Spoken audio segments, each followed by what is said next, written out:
So as you can see, we got a package today. So behind me, this is a Sonic 36-inch closet, I believe is what they call it, a closet. So it's 36 inches wide, it's a double door, and it's 78 inches tall, so 6 foot 6 inches tall. So I'm 5'11", you can see me next to it here. So they arrived, Old Dominion brought them. There's very, very minor damage that I'm working to get resolved, but incredibly minor. They came all the way across the country. They look really good. I have a very minor scuff here, which as I work on it, it mostly came out, but there's like a little bit of adhesive residue there, and for some reason it scuffed inside the box. And then the rest of this one is really good. So you can see all the way around it, looks great. You can check out the inside. This is kind of how it ships.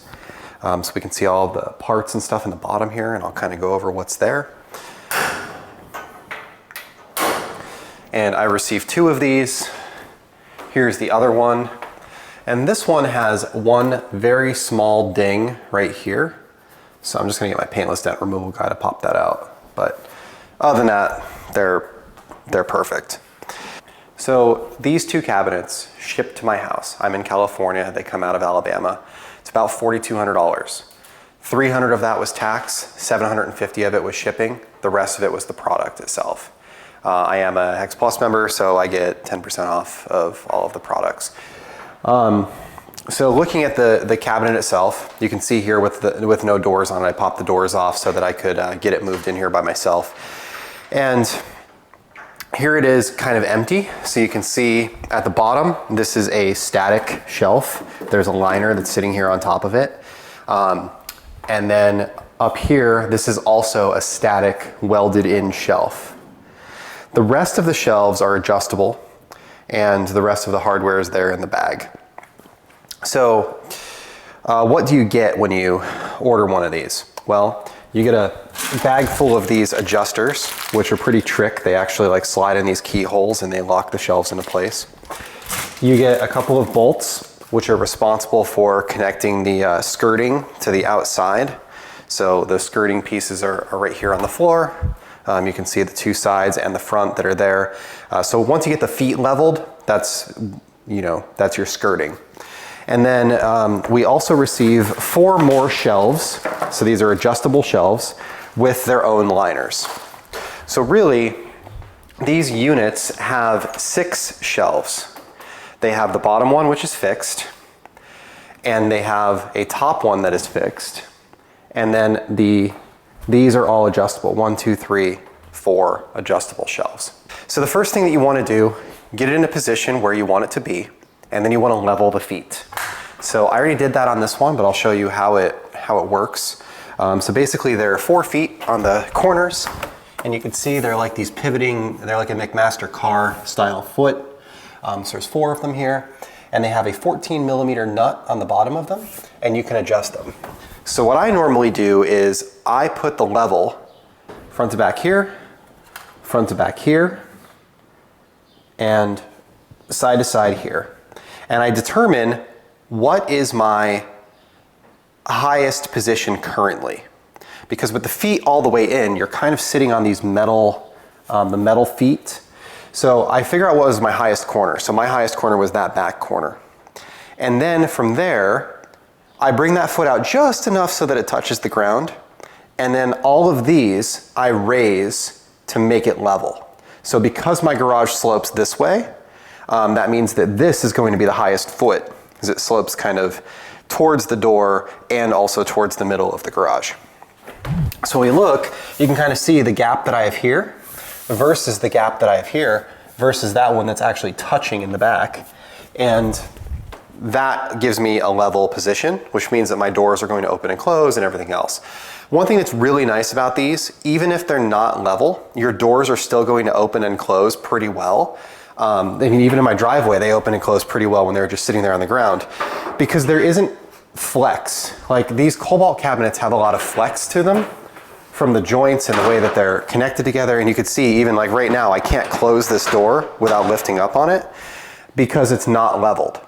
This one works just fine whether it's level or not level, and we can see that here. All right, so you can see from the level here that this one is a fair amount out, and on the front to back as well. So really it needs to be like this side up and this side up. So even with that, these doors still close perfectly fine. The gaps are still even all the way around. And that's just because they're a much higher quality cabinet. So the difference between these Sonic cabinets and something like a Cobalt cabinet or a Husky cabinet or a New Age cabinet, these come fully assembled. They have solid sides all the way around and a solid back. They're welded all the way along the seams. There you can see the welds. And they also have plate welded to the back across. This shelf is welded into place. The bottom is welded into place. So really it's a cube that moves rather than flexes. And it's just a much stronger configuration. These doors are way heavier than the doors that are on the Cobalt in terms of the gauge of steel. And even like down to the lock cylinders. You can see the types of keys that these come with. And the lock cylinders are nice and crisp. They're easy to move. Even without this thing being level, it still works great. The feet are very adjustable and they have skirting to protect you from having things go underneath it. Like this one has a big gap underneath it that always gets dirty and dusty. So let's talk about space. And let's get this one full of stuff. So what I'm gonna do here, this cabinet is 36 inches wide, 78 inches tall. This cabinet is 48 inches wide, 72 inches tall. So it's 6 inches shorter, but it's 1 1/3 times the width. Like it's significantly wider. So there should be really no way that this cabinet that's pretty full should have all the stuff fit in here and have a bunch of space left over. So what I'm gonna do is I'm gonna take everything that's in this cabinet right now and I'm gonna put it in there and we're gonna see what it looks like.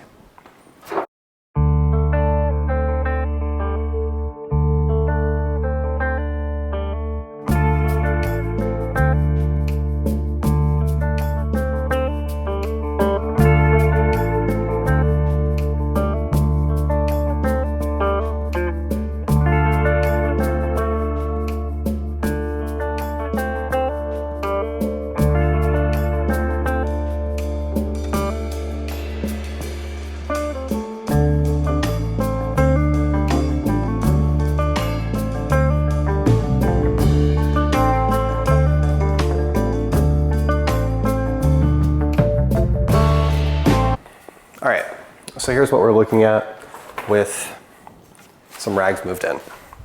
So I did change a couple things around a little bit. So you'll see that I have all of my mitts up on the top. I have my large drying towels here, which I don't really use very much anymore. I have my medium drying towels. These are like a 16 by 25. And these are the wheel towels. They're like a 12 by 12. These are my drying aid towels. I use these and these the most, but these obviously fold a lot flatter. So I'm gonna order more of these to get to the point where I've got 20 of these in here, because right now I have 10 in that stack. And then these are the wheel towels. That's a pretty good number, but I'll probably order a couple more of them anyway, just to kind of fill up the shelf. So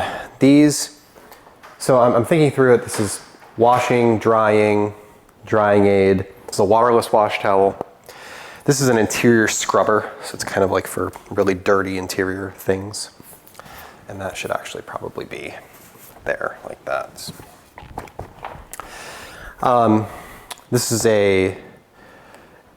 is designed to be used for inside the door, but I don't really use this for inside the door. I generally use, if the car is clean, I just use my drying aid towel. And if the car isn't clean, then I use a multi-purpose towel until it is clean, and then I use drying aid towel. So I really don't see much use for the door jamb towel. I'll probably find a different use for that, and I probably won't have this much in the future. These are multi-purpose towels. So these are kind of like throwaways. If I know something's gonna get thrown away, it's spilled some paint, you know, something like that, it's dirty, greasy, whatever. Those are like throwaway, you know, 50 cents a towel towels that are just trash.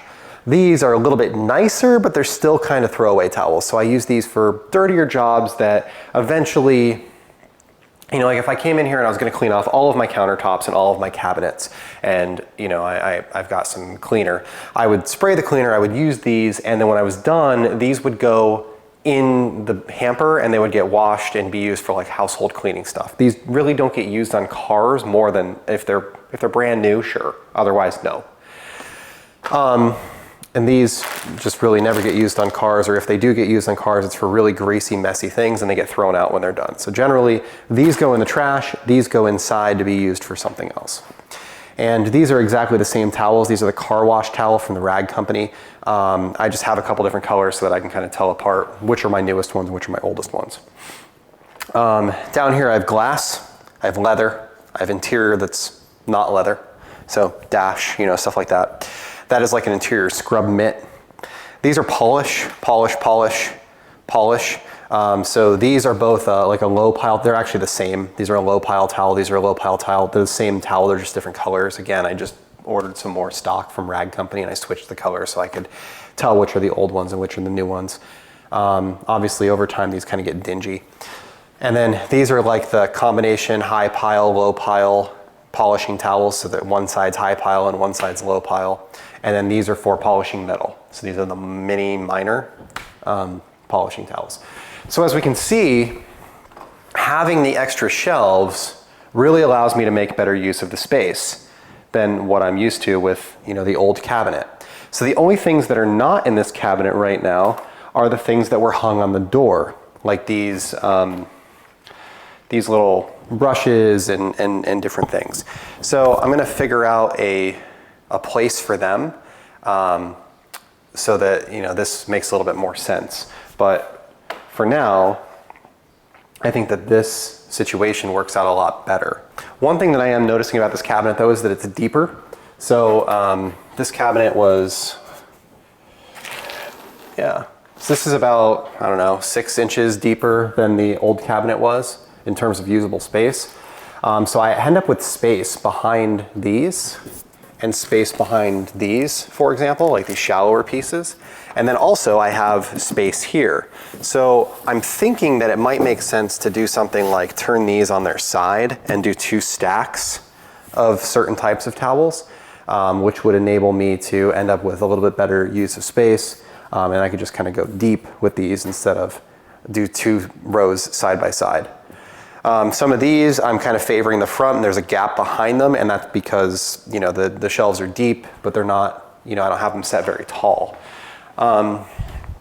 So one thing that I think I might end up doing is putting some of my back stock in this cabinet.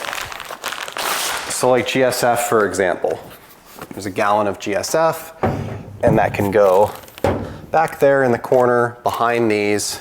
And there we are, no problems. And I can do the same thing behind this stack with another GSF. So some of my gallons are gonna end up over here.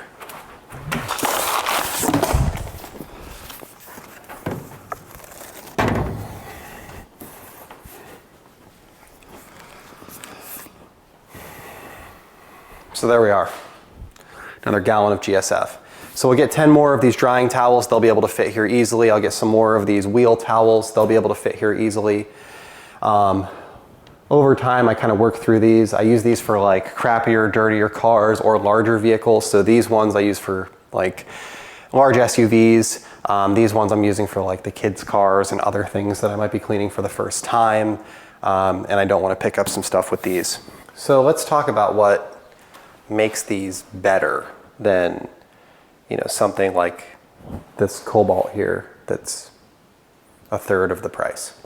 So there's a couple things that I immediately notice. Number one, the frame all the way around is welded. And that might seem like a trivial thing, but this moving from side to side and the door's not lining up versus this being perfect right out of the box is like a night and day difference right there. This shelf is solid. It's obviously immovable, but it's a good space. It's definitely usable. The bottom is solid as well. Doesn't count as a shelf. It's just solid. The overall fit and finish is much nicer. The adjustability of the shelves, the way that the cams lock into place versus these that have like these metal tabs that you kind of have to like bend out and the shelf kind of sits behind it. This cam system where they have a cam that kind of sits in this slot and the shelf just drops down on top of it is super easy to install and move and manipulate shelves. The doors are heavier, the lock mechanisms are heavier. Just very minor touches that I'm kind of noticing all over the place. Like on the sides of the shelves, there's little rubber, there's like little rubber pins that are kind of stuck into the sides of the shelves. So when you put this into place, it doesn't go back and forth. It also doesn't rattle. It doesn't, you know, it's got like a rubber grommet in between it and the sidewall. The depth of this cabinet is obviously much better, and it has more height, but the depth is much better. So what that means is you can see that like I have, you know, there's 3 gallons of drying aid, there's 2 gallons of wheel cleaner that are just back here behind these rags. I've got 2 gallons of GSF up here behind these. Well, they're not gallons, they're 5-liter bottles of GSF behind these. I was able to more efficiently use the space, so I'm going to add 10 more drying towels. I'm going to add some more of the wheel towels. I'm going to add a couple more, which I could have done in the old cabinet. I'm just going to more efficiently use this space. Having more smaller shelves works a lot better for rags than having less wider shelves. It's important to note that these shelves are available. You can buy them separately. I actually bought an extra one. I didn't use it, I didn't install it in here. I might use it in the Milwaukee cabinet. I'm not exactly sure yet, but you can buy these shelves. It's like $100 to get one. Shipping is going to be expensive, so I bought it when I bought the cabinets. There was no additional shipping, but you can add a shelf to one of these if you want to. And one thing that's really nice about these Sonic cabinets is every single part on the entire cabinet has a part number on it. So if you need a door, left door, 47435. You know exactly what part to order. Everything is replaceable. They have parts available, and I ordered a door for that little cabinet because I ruined one of them. And they come in, they match, the color is good, they fit, everything is great. Overall fit and finish is really nice. They close nicely. One thing that is different is these do not have a pegboard on the inside of the door. And I think that's good and bad at the same time. I mean, I can see why they chose to not do that. So, you know, it's bad because you lose out on that storage, right? I can't store anything on the back side of this door. But I will say that I had it in this cabinet, and I had to be very strategic about where I put things to make sure that like, my brush wasn't going to hit my pile of rags that was here and that it would actually allow the door to close.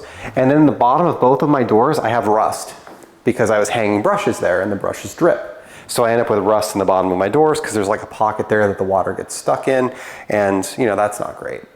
So I'm not that upset over the fact that there's no pegboard in here, but just the weight, the overall construction, it's a much nicer cabinet. All right, so in summary, here this is. It's all set.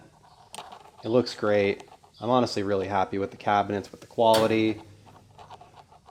Got this little ding here, which is kind of a bummer, but I talked to my PDR guy. He's going to be here next week, and he's just going to push it out for me. It's all accessible in the back, shouldn't be a big deal. That I'm going to get rid of. Here's all the Milwaukee tools. You can see what I did here. Source Garage wheel stand, the quick jack stuff. I've got kind of corded Milwaukee tools and saws, 18 volts, 12 volts with the chargers, and 12 volt tools with batteries. And then up in the top here, I've got some extra stuff, some flooring samples, inflator, amplifiers for the stereo, and everything are up there with my printer. But I'm really happy with how they came out. I think they look really great. Matches the paint really well. It matches the cabinets really well that are hanging on the wall. I think everything looks really good. So the last piece that I'm waiting for is my wood top, which is going to replace this. And like I mentioned on the last video, I'm going to extend by 12 inches. So I'm going to gain 6 inches here and I'm going to gain 6 inches over there, which is the reason why this is spread out the way it is. And I've got these kind of silly gaps here. I'm going to move these lower cabinets out to give myself a little bit more room in the middle. So anyway, thank you for watching and have a great day.